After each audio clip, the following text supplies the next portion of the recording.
En fait, c'est un projet citoyen de parler un petit peu de leur quotidien par rapport au secteur du tourisme. Est-ce qu'ils y gagnent? Est-ce qu'ils n'y gagnent pas? Qu'est-ce que ça leur rapporte? Comment c'est organisé? Et est-ce qu'on peut développer maintenant le microtourisme à Mbour? Donc c'est de ça qu'il s'agit.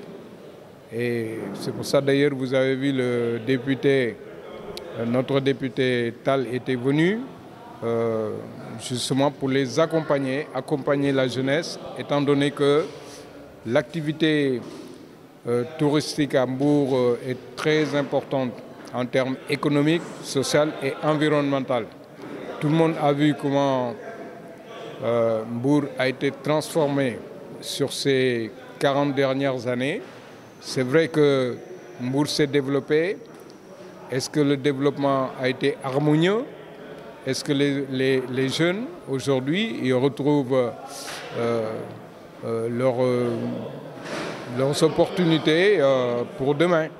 Et donc, voilà, c'est de ça que j'ai parlé en termes de conférencier principal et donner aussi des pistes de solutions. Hein.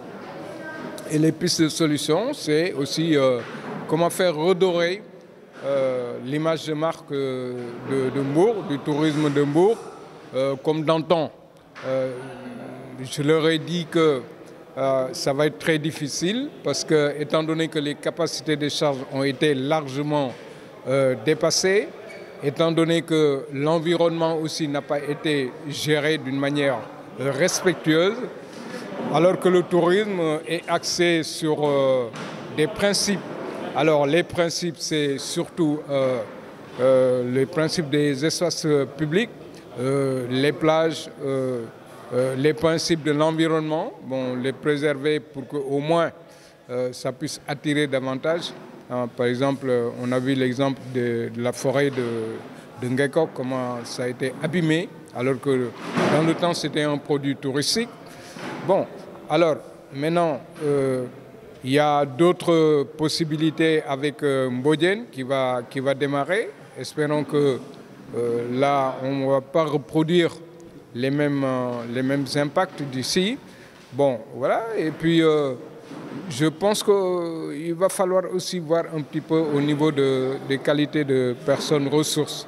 Et les personnes, qui dit personnes ressources dans un hôtel, c'est l'employabilité des jeunes. Hein, parce que ce sont les jeunes qui travaillent dans les hôtels. Hein. Moi, personnellement, je suis offusqué depuis celui-là, hein, mes 20 ans, quand je vois un jeune, par exemple, qui sort de ses études, qui a réussi, bon, qu'on arrive, enfin, on reste toujours à le payer le SMIC en faisant 15 heures de boulot par jour. Bon, moi, pour moi, c'est de l'esclavage, quoi. Il faut arrêter toutes ces choses-là chez nous, dans notre pays. Parce que si on veut un tourisme durable, il faut que l'environnement soit sain. Il faut que le social soit géré d'une manière respectueuse et respectée. Hein. Et voilà, il y a beaucoup de mal-donne dans notre pays qu'il faut redresser. Mais pour le redresser, ça ne va pas être facile. Hein. On ne redresse rien avec de la simplicité ou de la rigolade. Tout redressement demande des efforts. Vous voyez, hein, quand vous redressez un bar de fer tordu, mais il faut le chauffer avec de l'énergie pour qu'il soit droit.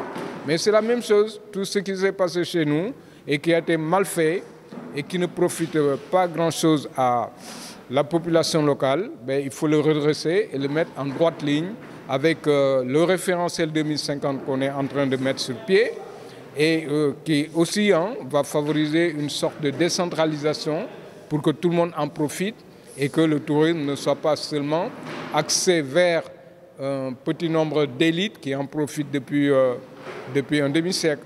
Mais écoute, vous voyez, hein, ici, vous avez vu les jeunes de PASTEF qui étaient là, c'est eux qui ont organisé, ils sont corrects, ils sont polis et ils en veulent. Bon, maintenant, la question d'insulte, vous savez, hein, un pays, surtout la manière dont nous avons pris le pouvoir, bon, on entend dire, oui, le Sénégal est un pays démocratique. Ça dépend de quel point de vue, hein. Parce que nous, on a traversé quand même le désert dans notre pays, parce que c'est notre pays. On a étudié, on comprend ce qui se fait, on comprend ce que les gens disent dans les médias et tout ça, on le comprend. Mais comment le PASTEF a pris le pouvoir, hein? Il l'a pris pas dans la démocratie, des urnes, tranquillement, non. Il faut arrêter ces choses-là, quoi, hein?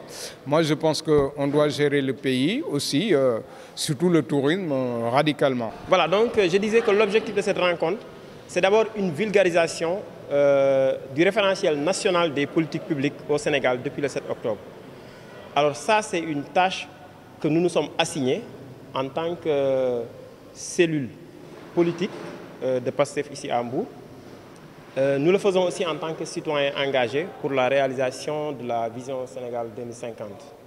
Donc cet engagement citoyen-là, nous essayons de le matérialiser à travers des rencontres thématiques, des rencontres citoyennes, durant lesquelles nous faisons des échanges, des débats, des formations, des sensibilisations sur certaines thématiques de développement et parfois qui sont extrêmement stratégiques pour un département comme Mbour. Et pour le cas d'aujourd'hui, donc, c'était une rencontre sur le tourisme, le microtourisme durable à Mbour. Donc nous savons tous la place du tourisme dans l'économie de Mbour. Donc si au niveau du Sénégal, 2050, le moteur numéro 4, service à forte valeur ajoutée, nous y trouvons le tourisme au niveau national.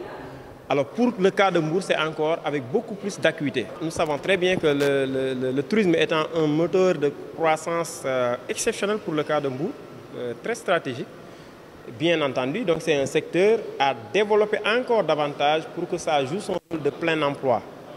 Donc ça doit être un secteur à plein emploi, générer énormément de jobs pour nos jeunes. Ça, il faut le faire. Et pour le faire, il y a énormément de leviers que l'on peut développer si on s'appuie sur vraiment les principales orientations qui ont été dégagées dans la vision Sénégal 2050.